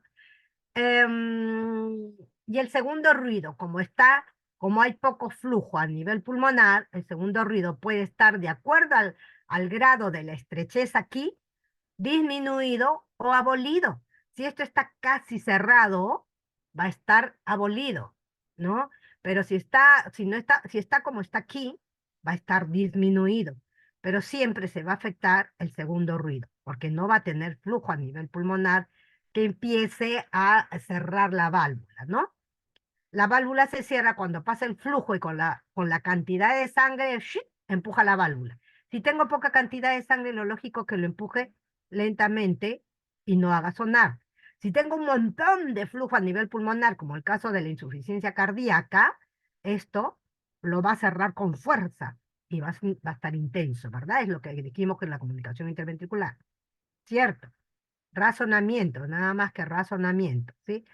Ahora, mm, esta es la forma como circula y esta es la forma como se desoxigena la sangre que va por la aorta a todo nuestro organismo y lo que ven en el niño pues es eso, ¿no? Es eso. Y el soplito va a estar así, así, par esternal izquierdo, y es un soplo eyectivo en realidad, porque tiene que, la resistencia de la válvula, que no le deja pasar, él tiene que vencer esa válvula. Entonces, trata de vencer hasta que lo abre, ¿no? Entonces, por eso se llama por eso se dice que es eyectivo, ¿no? Aquí el CB no va a soplar, chicos, no va a soplar. Sopla la estenosis infundibular, ¿no? Y ahí miren su saturación. Aquí este chico, la cianosis se va a hacer evidente cuando la saturación está por debajo de 85. En 89 de repente voy a dudar, pero si yo dudo, para eso tengo mi oxímetro, ¿no? Es una ventaja. El oxímetro le pongo el dedo. Si hay una saturación por debajo de 90, 89, 88, yo tengo que subir, uy, no, sí. Si es cianótico, me parecía que era medio violáceo, rojo vinoso, pero no, mira, su saturación está bajo. Eso quiere decir que es cianótico, ¿no? Y no tiene problema respiratorio. Y no tiene problema respiratorio. Y lo ocultan y van a escuchar ese soplo eyectivo para esternal izquierdo. Y luego van a mirar bien sus deditos y, uy, no, si no está rosadito, tiene un color vinoso, tiene otro color distinto, ¿no? Cuando pasa el tiempo, estos chicos pueden desarrollar, ¿ah? Estos chicos desarrollan y los de provincia siempre nos vienen cuando tienen 4 o 5 años y por las características del hipoflujo, de la cianosis y de la hipoxemia que tiene a nivel distal, lo que va a ocurrir con sus uñitas es que se va a ovalar. ¿Y ustedes han escuchado uñas en vidrio de reloj? ¿Han escuchado eso? Sí, Chicos, doctora. mi pregunta. Sí, Uñas doctora. o baqueteamiento de dedos, sí, como el martillito, como el tamborcito, como el palito del tambor. Así se le vuelven los dedos, las distales, las zonas distales. Por hipoxia hace que eso empiecen a generar más vasitos. Dice, hoy no, no me llega sangre, no me llega oxígeno. Y piensa el organismo, trata de compensarlo y empieza a formar más vasitos, más vasitos. Por eso es que se le engruesa distalmente el dedo, porque los vasos están desarrollándose ahí, tienen más vasos que los normales y empiezan las ramitas de los vasos tratando de compensar la oxigenación y no la va a tener, porque la oxigenación no es que, sea porque está hipóxico, porque el pulmón, sí es cierto que el pulmón no lleva sangre, pero lo que más es que se pasa directo de acá, no pasa por el pulmón. La sangre, esta sangre que están viendo ustedes acá, se pasa directo al sistémico, no pasa por el pulmón. Y así ustedes le pongan oxígeno, eso no va a mejorar. Eso quiere decir que una cardiopatía cianótica no mejora con la oxigenación, chicos. No mejora con la oxigenación, ¿no? Entonces, miren cómo es que razonamos, pasamos de acá para allá, ¿no? ¿Y cómo va a oxigenar? Pues, si no pasa por pulmón, bypassó el pulmón, ¿no?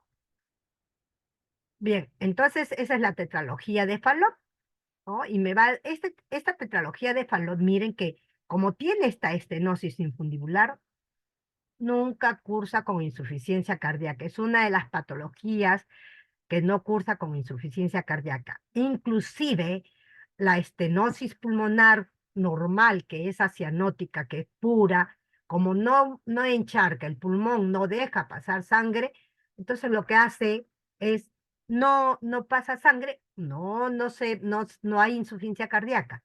Estenosis pulmonar pura y tetralogía de Fallot No dan insuficiencia cardíaca, por si acaso, ¿eh? No dan insuficiencia cardíaca. Entonces aquí está el mayor problema en estos chicos es a partir del tercer mes, porque ellos ya tienen sus necesidades y empiezan a llorar, empiezan a pedir, empiezan a sentir dolor, empiezan a sentir hambre y lloran.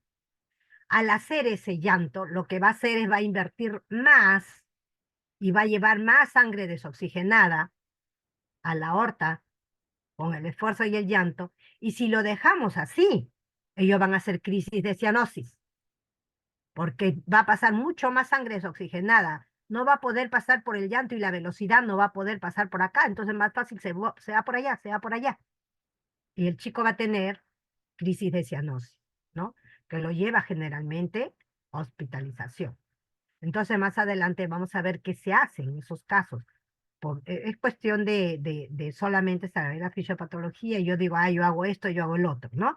Pero quiero que entiendan primero la fisiopatología. ¿Cómo es que pasa?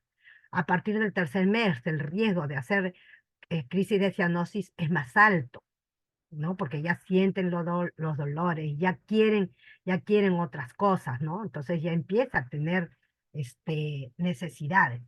Estos dedos ya dijimos porque son dedos en polillo del tambor, ya hablamos el segundo ruido, esto ya está hablado, ¿no? Ya está hablado, así que no voy a perder el tiempo ahí. Y como ustedes han visto en la figura, el ventrículo derecho está hipertrofiado, entonces lo que voy a encontrar en el electrocardiograma es el ventrículo derecho hipertrofiado, y si mi ventrículo derecho está hipertrofiado, el eje de mi despolarización va a ser al lado derecho. Va a ser predominantemente derecha, ¿no? Solo eso es para que ustedes sepan cómo el electrocardiograma se traduce de acuerdo a las alteraciones anatómicas que tiene la patología, ¿no?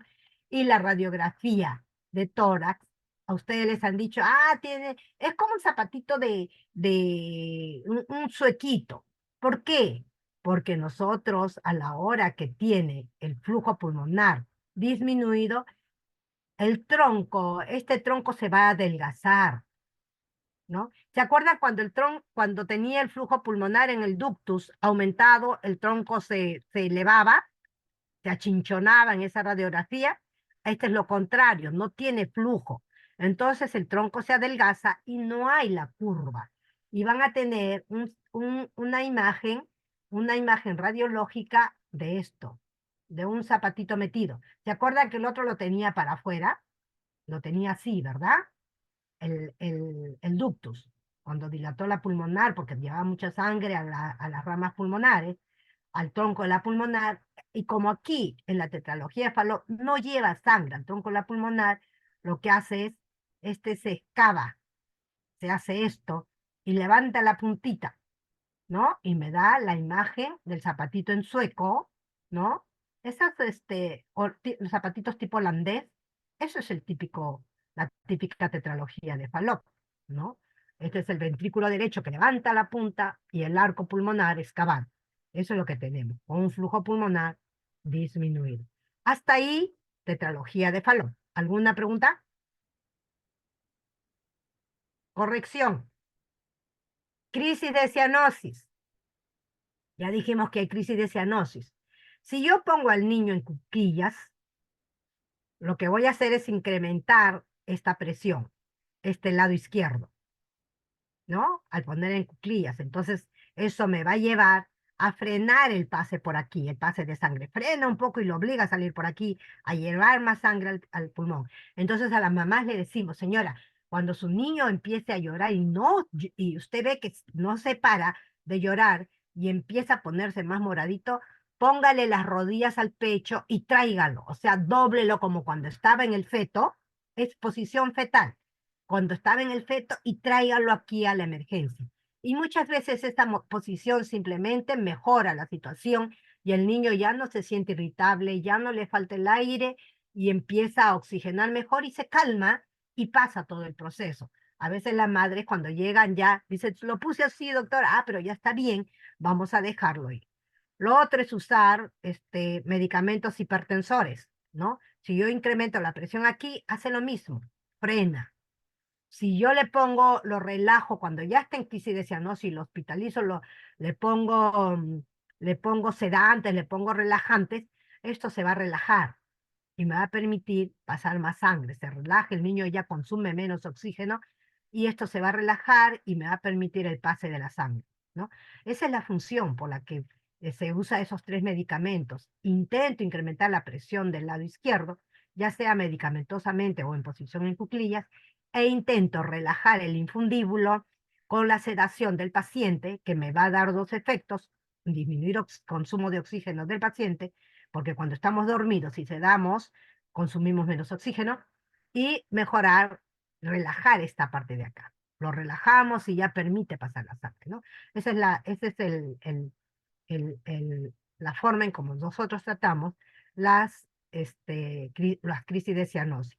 Y después se queda con el tratamiento de propanolol. Pero basta una crisis de cianosis para que este chico entre a cirugía. No se puede esperar más.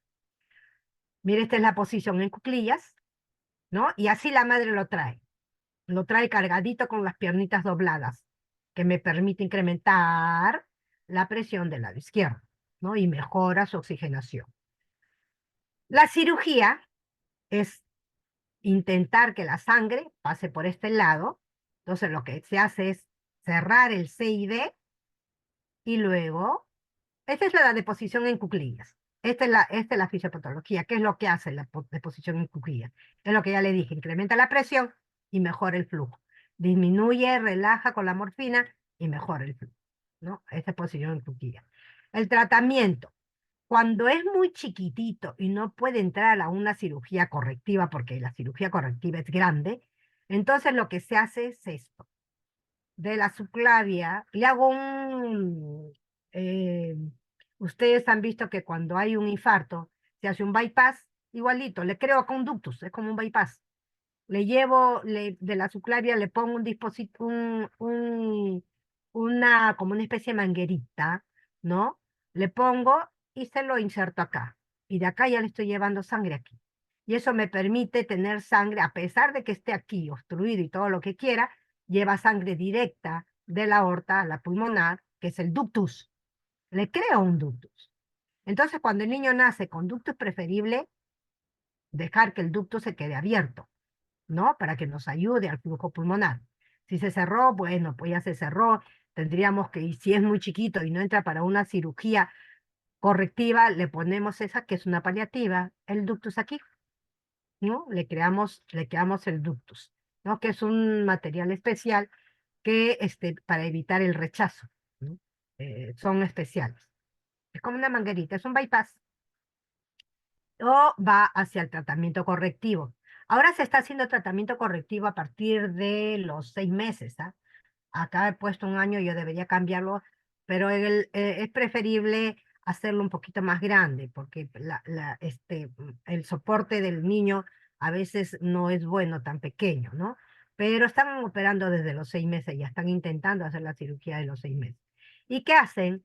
Le cierran el CID, y ¿se acuerdan que acá había un músculo? Lo resecan, lo cortan, y la válvula la dejan ahí, y miren cómo el flujo va a pasar, y se va a oxigenar mejor, y va a salir más oxigenado, ¿no?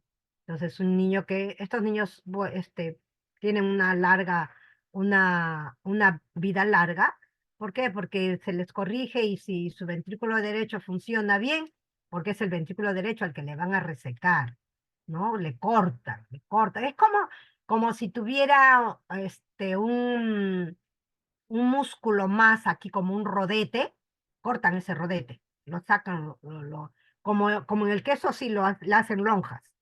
Poco a poco lo lonjan, hasta dejarle la cavidad y el diámetro que necesitamos, ¿sí? Hasta ahí, ¿alguna pregunta para pasar a transposición? ¿Ninguna? Bueno, entonces pasamos al otro. Este es lo último que ya vemos, así que esta es una transposición de grandes vasos. Lo último que vamos a ver, que son 2 cardiopatías cianóticas nada más. Transposición, como su nombre lo indica, transpuestos. Su compañera ya dijo que normalmente la pulmonar sale de la derecha y la aorta sale de la izquierda. Pero ¿qué ocurre si la aorta sale de la derecha y la pulmonar de la izquierda. ¿Qué ocurriría si es que sale así y no tiene ninguna compensación? ¿Cómo sería su circulación? A ver, acá nos vamos a... Me paso la otra hoja para que no vean que... Así. Me voy a... Tueros. Andrea Tueros. Sí, doctora, buenas tardes. Hola Andrea, ¿cómo estás? Buenas tardes. ¿Cómo sería la circulación aquí? Yo te digo, comienza por las venas cavas que llegan a la aurícula derecha, ¿cierto? Sí, doctora. ¿Siguen a dónde? Hacia la aorta. No, pues, la aurícula derecha al... ¿Qué ventrículo es este? A ver, al ventrículo derecho y de ahí se va hacia la aorta. ¿Y de ahí a dónde va? ¿De la aorta a dónde va? Hacia sistémico, circulación sistémica. Circulación sistémica. ¿Y por dónde regresa? Por las venas pulmonares. Tres. Venas Y vuelve a pulmonares. hacer lo mismo. Y vuelve a hacer lo mismo, ¿no? Sí. Ahora vamos a analizar la pulmonar. Del pulmón sale oxigenada, llega a la aurícula izquierda. ¿A dónde va? Ventrículo izquierdo y se va hacia la arteria pulmonar. Y luego, Hacia el pulmón derecho y pulmón izquierdo. ya, y luego, ¿a dónde va? Todos piensen, todos razonen, no solo Andrea va a estar razonando. ¿Del pulmón a dónde va? ¿Qué sale del pulmón? Normalmente. ¿Por dónde sale la sangre del pulmón? Andrea, Sí, doctora. ¿qué llega a la aurícula izquierda? Ya, las venas pulmonares. Las venas pulmonares, las 4 venas pulmonares. Entonces, ya, se fue al pulmón, lo oxigenó, se van las 4 venas pulmonares y llega ¿a dónde? Aurícula, Izquierdo. y de nuevo, Ventrículo izquierdo. y de nuevo, Arteria pulmonar. y de nuevo hace esto, ¿no es cierto? ¿El niño vive? Cuando nace, ¿vive? ¿Sobrevive? Yo creo No, que doctora.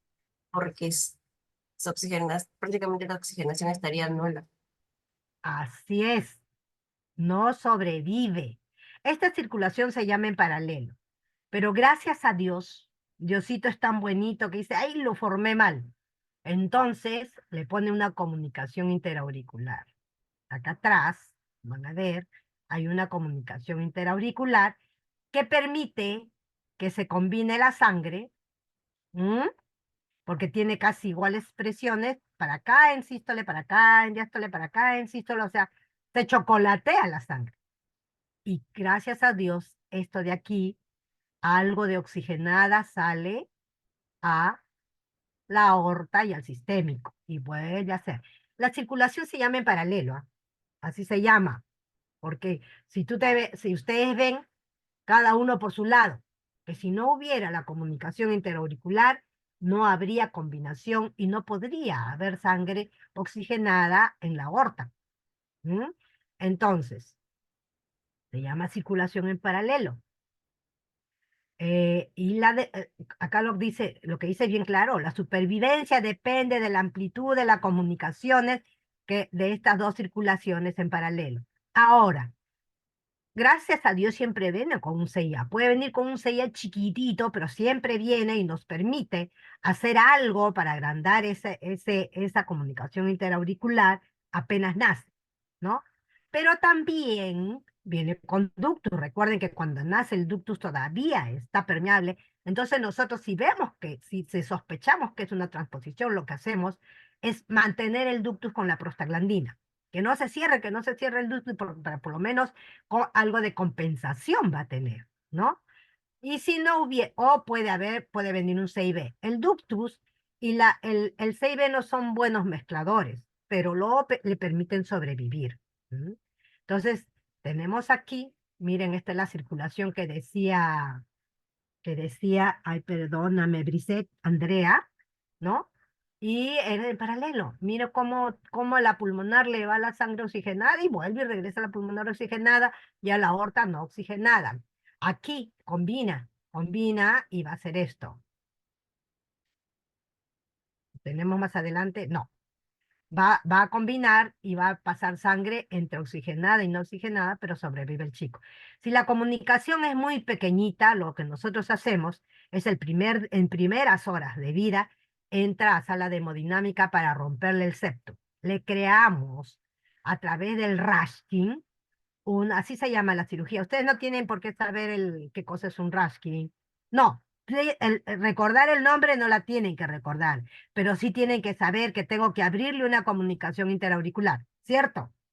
Si no, ese paciente se muere, ¿no? Hay que abrirle, si es muy chiquito el foramen oval, a veces desde 1 milímetro, y ahí no va a combinar. Entonces le meto un balón, así como el balón para dilatar la arteria pulmonar, le meto un balón, inflo el balón, la bola acá, y lo jalo, y rompo el septo. Vuelvo a meter, lo jalo, y rompo el septo. Entonces eso me permite tener una comunicación interauricular más grande y permite la combinación de sangre para la supervivencia del niño, y luego debo meterlo a la cirugía en menos de 15 días. ¿Para qué? Para hacerle una cirugía correctiva de Yatene. Es poner este a su lugar y este a su lugar. Lo más anatómico posible, lo más fisiológico posible, lo mejor posible. ¿Y por qué en la primera semana? ¿Por qué en los primeros 15 días? Porque pasado 15 días, como este ventrículo izquierdo tiene poca resistencia, pierde fuerza. Y ya si me paso de los 15 días, ya no va a poder bombear al sistémico. Pierde fuerza. Entonces yo tengo que hacerlo antes de que pierda la fuerza, tengo que pasarle la aorta, volverle a su lugar la aorta para que éste continúe trabajando. Y eso lo vamos a ver más adelante.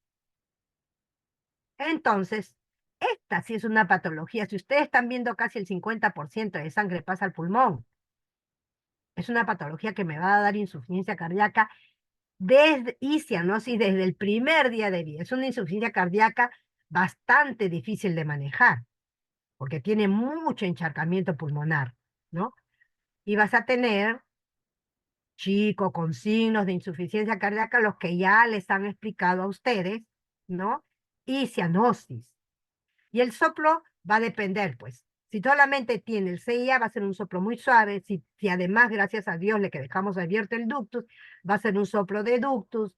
Si le dejamos un CIB, va a ser un soplo de CIB. Eso depende de qué es lo que le acompaña y qué es lo que quedó como compensación para que este chico sobreviva. Y el electrocardiograma siempre va a ser derecho, porque su cardiopatía es derecha. Y la radiografía, signos de ICC, ¿no? Un segundito,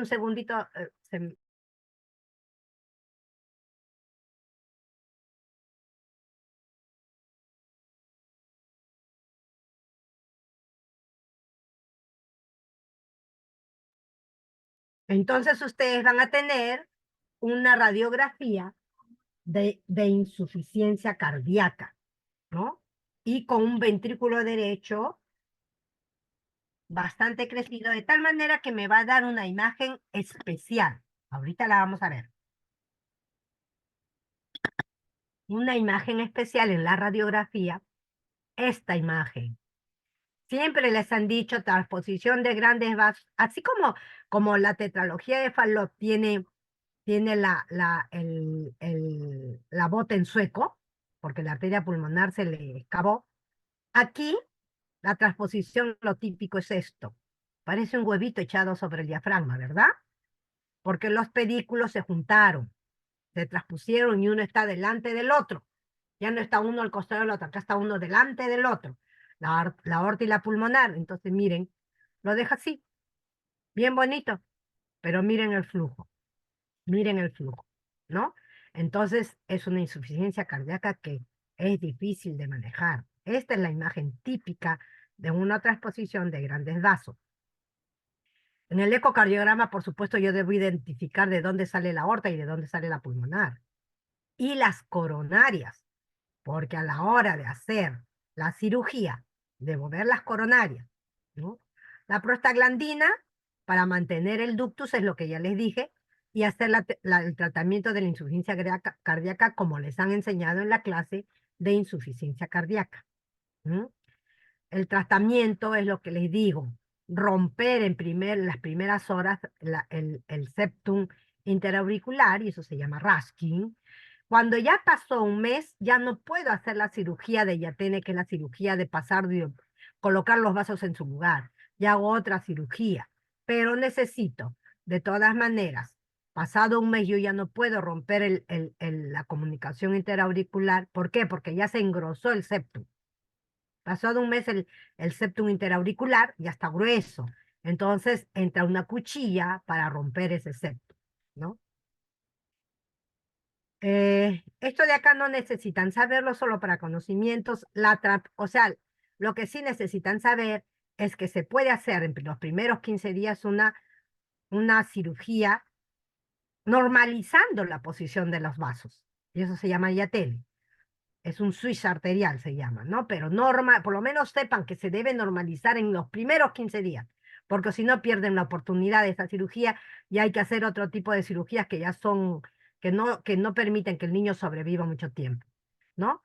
Que de repente dura poco, hasta los 15 años, 18 años. En cambio, con el switch arterial pueden durar hasta los 40 años.